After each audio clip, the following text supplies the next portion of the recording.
యనమల రేవంత్ రెడ్డి అనే నేను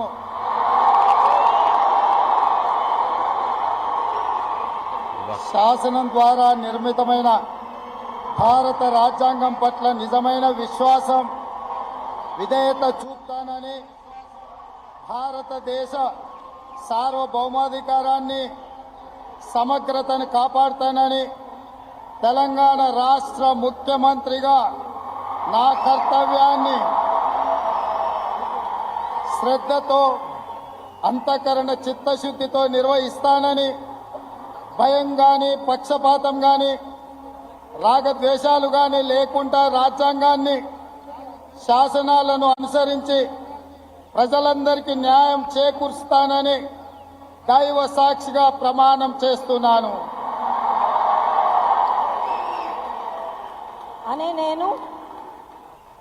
రేవంత్ రెడ్డి అనే నేను తెలంగాణ రాష్ట్ర ముఖ్యమంత్రిగా నా పరిశీలనకు వచ్చిన లేదా నాకు తెలియవచ్చిన ఏ విషయాన్ని నా కర్తవ్యాలను సక్రమంగా నిర్వహించేందుకు అవసరమైన మేరకే తప్ప ప్రత్యక్షంగా గాని పరోక్షంగా గాని ఏ వ్యక్తికి లేదా వ్యక్తులకు తెలియపరచనని లేదా వెల్లడించనని దైవ సాక్షిగా ప్రమాణం చేస్తున్నాను.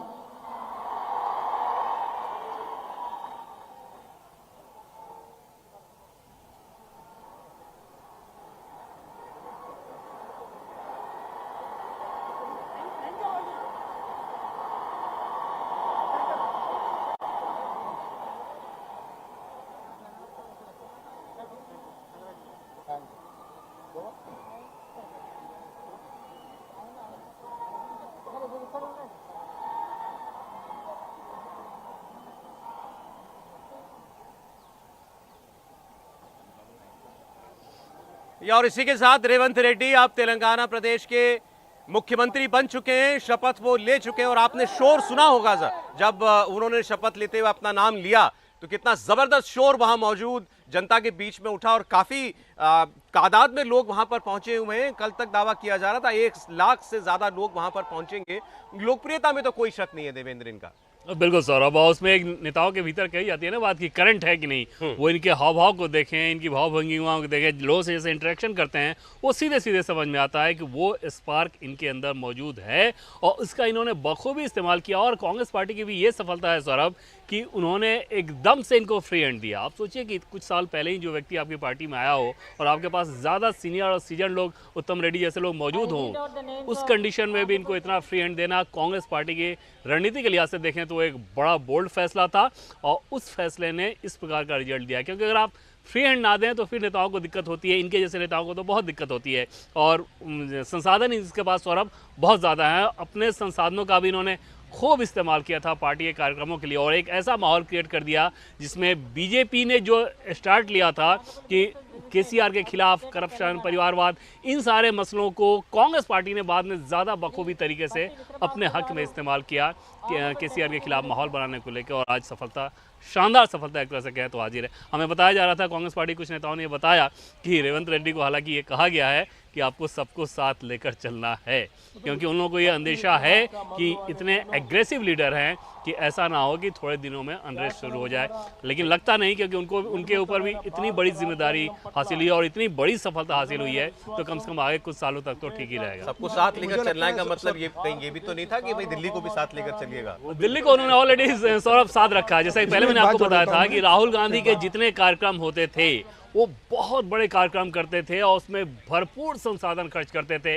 इसके अलावा कोई भी दूसरा नेता उन्हें फ़ोन भी करे वो उसकी सुनते नहीं थे। और मुझे समझ में आ सकता है कि किस प्रकार से उन्होंने कांग्रेस पार्टी में आने के साथ ये भांप लिया था कि अगर आप राहुल गांधी को खुश रखोगे तो किसी और की परवाह करने की जरूरत नहीं। चंद्रबाबू नायडू के साथ उन्होंने काम किया तो उससे उनको ये अंदाज़ा तो है कि एक बड़े नेता के साथ काम करना, और बहुत पसंद करते थे चंद्रबाबू नायडू इनको, तो एक बड़े नेता के साथ काम करने का अनुभव है जो कि मेरे ख्याल से इसमें भी काम आएगा। जी सभी जी, मुझे लग रहा है कि राहुल गांधी के को इस बात का क्रेडिट देना पड़ेगा कि उन्होंने तेलंगाना को लेकर अच्छा निर्णय लिया।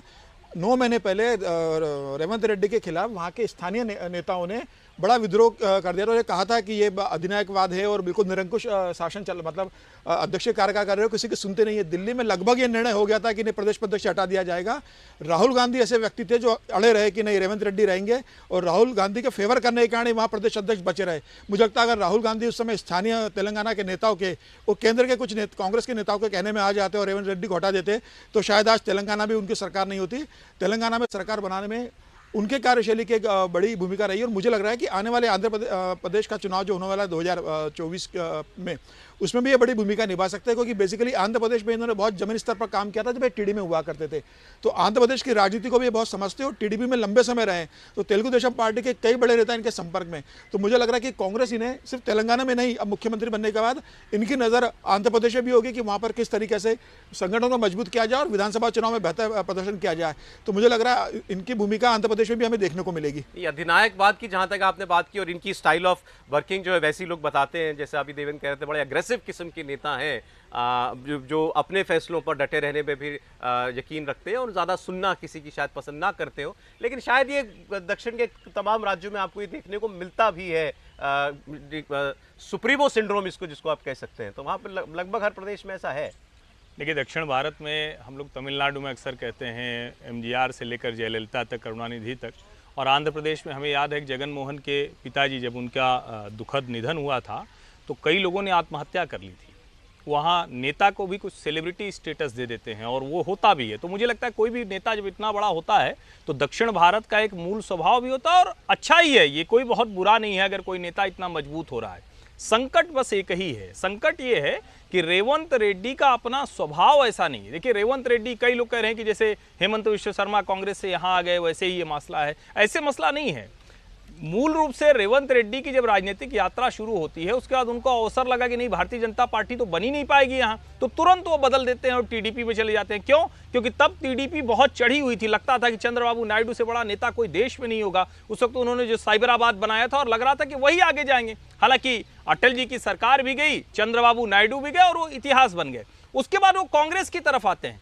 कांग्रेस वहां पर जो एक कहते हैं ना कि ऑल्टरनेट क्या है, विकल्प क्या है, तो दक्षिण भारत के तेलंगाना राज्य की जनता को विकल्प के तौर पर कोई खोज रहा था।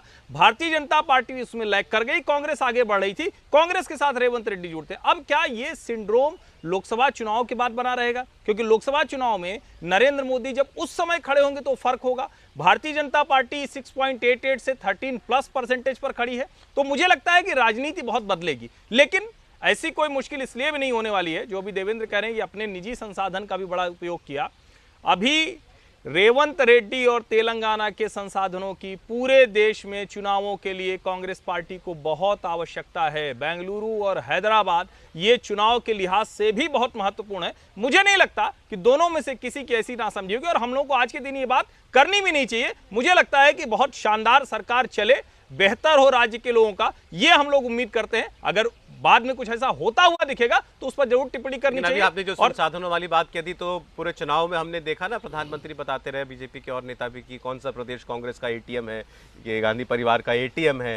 अब मैं नहीं कह रहा हूं एटीएम है, लेकिन देखिए वही एटीएम वाला जो था उसी ने अशोक गहलोत और भूपेश बघेल का अहंकार बढ़ा दिया था। बड़े कांग्रेस के जो नेता विश्लेषक हैं कहते हैं कि किचन तो अशोक जी चलाते थे कांग्रेस का, और जब चुनावी मसला आता था तो भूपेश जी चलाते थे। गुजरात में इसीलिए अशोक गहलोत को प्रभारी बनाया गया। लेकिन सवाल यह है कि क्या कोई व्यक्ति, खास करके अशोक गहलोत के संदर्भ में कहें तो उनका बरसों का अनुभव था दूसरे तरह की राजनीति। रेवंत रेड्डी अभी की राजनीति से उठे, मुझे नहीं लगता कि उनके अंदर कोई ऐसी अहंकार वाली भावना तुरंत आएगी। लेकिन चूंकि वो एक इंडिपेंडेंट लीडर के तौर पर उठे, कोई कैडर से उनका बहुत नहीं रहा, चूंकि कैडर तो इतने बदल चुके हैं कि वो भी आदमी भ्रम में पड़ जाएगा। तो मुझे लगता है लेकिन यहां राहुल गांधी को 100% बधाई देनी चाहिए, शुभकामनाएं देनी चाहिए। और राहुल गांधी ने जिस तरह से, मैं फिर से कह रहा हूं, रेवंत रेड्डी का करिश्मा है, विकल्प खोज रही थी जनता, लेकिन राहुल गांधी जिस तरह से नरेंद्र मोदी से लड़ रहे थे, उसने एंटी मोदी वोटर्स को कांग्रेस के साथ खड़ा कर। चलिए।